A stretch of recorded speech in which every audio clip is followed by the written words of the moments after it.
Cocaine का राजा, मौत का साया, जिसके पास इतना पैसा कि पैसे में भी दीमक लगने लगती, पैसों को छिपाने के लिए हजारों घर भी खरीदे, यहाँ तक कि अमेरिका जैसे देश के नाक में दम करके रख दिया। ये कहानी है एक ऐसे शख्स की जिसने ठंड से कांप रही अपनी बच्ची को बचाने के लिए करोड़ों रुपए के ढेर में आग लगा दी। ये कहानी है पाब्लो एमिलियो एस्कोबार गवेरिया की। Cocaine lord Pablo Escobar. Escobar, a ruthless killer, a bloodthirsty gangster, One of the world's most hunted men. Killing 19 and injuring nearly 200. scouring the countryside for Colombia's most wanted man. So far, Pablo Escobar has outfoxed them. छोटी सी उम्र में ही Pablo ने अपराध की दुनिया में कदम रख दिया। चोरी चकारी करना, यहाँ तक कि कब्रिस्तान से कब्रों के कीमती पत्थर चुरा कर बेचने लगा। धीरे धीरे पाब्लो ने जुर्म की दुनिया में कदम रख दिया। एक दिन पाब्लो का एक दोस्त उसके पास आया। उससे बोला कि पाब्लो, आज के समय में एक चीज की डिमांड बहुत ज्यादा है और वो बाजार में सोने से भी तेज बिकती है। पाब्लो को उसमें रुचि हुई तो पता लगा उसे कोकीन कहते हैं, जिसकी बदौलत पाब्लो दुनिया का सबसे बड़ा मशहूर ड्रग डीलर बना। पाब्लो ने इस सफेद पाउडर के जरिए इतनी दौलत कमाई कि उसे छिपाने के लिए उसने बहुत से घर भी खरीदे। पाब्लो को खुद अंदाजा नहीं था कि उसकी कुल संपत्ति कितनी थी। कहा जाता है कि पाब्लो के पास इतना पैसा था कि उसके पैसों में भी दीमक लगने लगी। एक बार पाब्लो की बेटी को बहुत तेज सर्दी लग रही थी, लेकिन पाब्लो के पास आग जलाने को कुछ नहीं था। पाब्लो ने बिना समय गवाए वहां पर रखे करोड़ों रुपए के ढेर में आग लगा दी। तो आप इस चीज से अंदाजा लगा सकते हैं कि पाब्लो के पास कितना पैसा था। कहा जाता है साल 1989 में पाब्लो फोर्ब्स की लिस्ट में दुनिया का सबसे 7वां अमीर आदमी था, जिसकी अनुमानित संपत्ति 25 से 30 अरब डॉलर बताई जाती थी। धीरे धीरे पाब्लो कोलंबिया का सबसे पावरफुल इंसान बन गया। एक समय ऐसा आया जब कोलंबिया सरकार ने पाब्लो के सामने अपने घुटने टेक दिए, बिकॉज पाब्लो इतना पावरफुल हो चुका था कि उसकी अपनी एक आर्मी भी थी। पाब्लो का एक असूल भी था और वह बोलता था कि घूस खाओ और मेरे रास्ते से हट जाओ, नहीं तो गोली खाओ और दुनिया से चले जाओ। समय आता है साल 1980 का। हिंसा की आंधी चल रही थी, पूरा कोलंबिया जल रहा था। पाब्लो इतना निर्दयी हो चुका था, अगर उसकी कोई नहीं मानता तो उसे दिन दहाड़े मरवा देता, चाहे वो कोई पुलिस अफसर हो या कोर्ट का कोई जज हो। एक बार कोलंबिया से एक विमान ने उड़ान भरी जिसमें तकरीबन 200 लोग सवार थे, लेकिन उसी विमान में पाब्लो के कुछ दुश्मन भी बैठे हुए थे। पाब्लो ने उस विमान को उड़ते ही आसमान में बॉम्ब से उड़वा दिया। इस तरह पाब्लो ने अपने जीवन में हजारों लोगों की जानें ली। पाब्लो का मेन धंधा अब अमेरिका से आने लगा, बिकॉज अमेरिका में ड्रग्स की डिमांड बढ़ने लगी, लोग ड्रग्स के एडिक्ट होने लगे। यह देख अमेरिकी सरकार की अब चिंताएं बढ़ने लगी।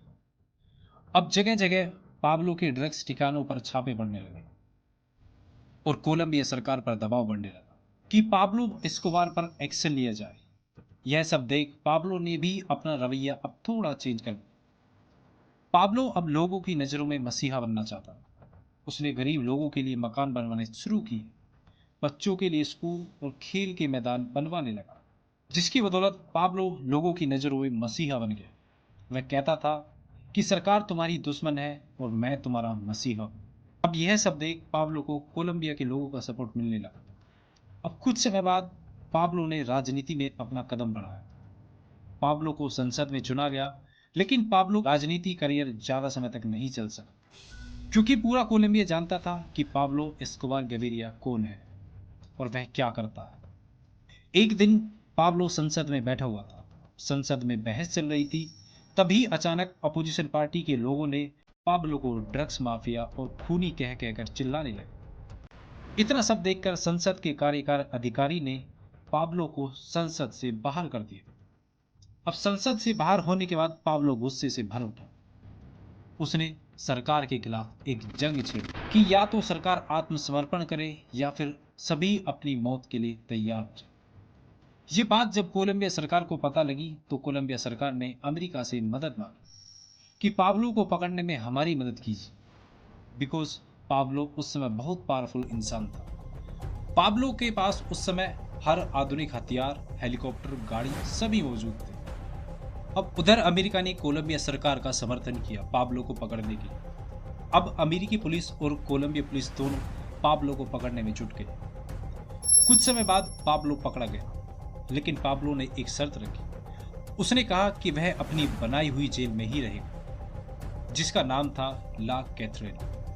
वह एक आलीशान महल जैसी जेल थी, जिसमें पार्टीज होती, पाब्लो के दोस्त आते जाते। यहाँ तक कि पाब्लो अब अपना कोकीन का धंधा भी वहीं से चलाने लगा। वह उस जेल में भी आलीशान राजा की तरह रहता था। उसका कोकीन का धंधा उस समय चरम सीमा पर था। अब ये चीज सरकार की आंखों में खटकने लगी। सरकार के ऊपर फिर से प्रेशर आने लगा कि पाब्लो को जेल में बंद क्यों नहीं किया गया। इस चीज की भनक अब पाब्लो को लगती है। पाब्लो उस आलीशान जेल से भाग निकलता है। पुलिस जगह जगह पाब्लो के ठिकानों पर छापामारी करती है, लेकिन पाब्लो का कहीं अता पता नहीं चलता है। पुलिस ने पाब्लो के हर ठिकाने पर निगरानी रखनी शुरू कर दी और पाब्लो के फोन कॉल को भी ट्रेस पर लगा दिया। बात है 2 दिसंबर सन 1993 की। कुछ समय बीत जाने के बाद पाब्लो को अपने घर की याद आई। पाब्लो ने अपने घर पर कॉल किया।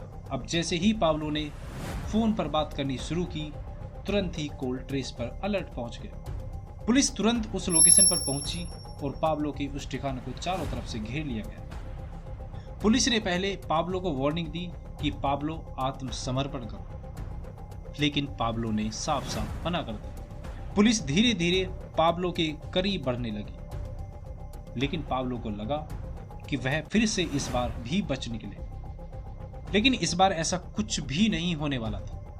पाब्लो ने पुलिस से भागने की कोशिश की, जिसके लिए पाब्लो ने फायरिंग करनी शुरू कर दी। उधर जवाब में अब पुलिस ने भी ताबड़तोड़ फायरिंग करनी शुरू कर दी, लेकिन तभी एक गोली पाब्लो के सिर पर जा लगी। पाब्लो जमीन पर गिर पड़ा और वहीं पर उसकी मौत हो गई। पाब्लो की मौत के साथ पाब्लो का कोकीन का साम्राज्य भी बिखर गया। गरीब लोग पाब्लो को अपना मसीहा मानते थे।